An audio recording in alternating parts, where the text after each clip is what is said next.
ilgileni bir can, kanatı dolup taşıp kul vereni bir can. Teşneşirlen halkın şemal ilgileni bir can, için tuğun doğduğunda bal vuryanı bir can. Alyanağın min deyeni tummurun tırnarına,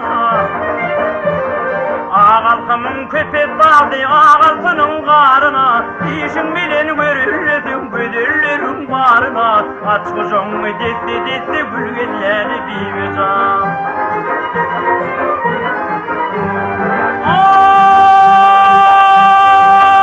Ay, odamına mehribanın ülkemizin kergülü, var güllerden sayla sesi tattın seni tergülü.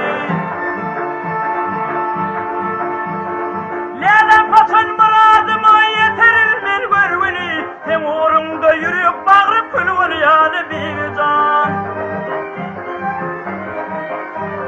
Kirpiklerin geleversin var mı canım açışır, ve doşviler güleversin tüygüym oldik tutuşur, şirin şirin sözleşmeni bil ki yarım sataşır, inne aşıkla vardı yolar yani bir can.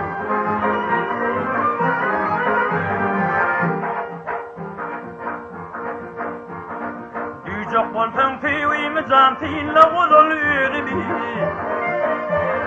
Düjok bolsun tüygüym can dinle gazal sadimi, yaksa yaksın çekeyinli nedimi, düğüne yıllar nasip ilgiliyeli bir can.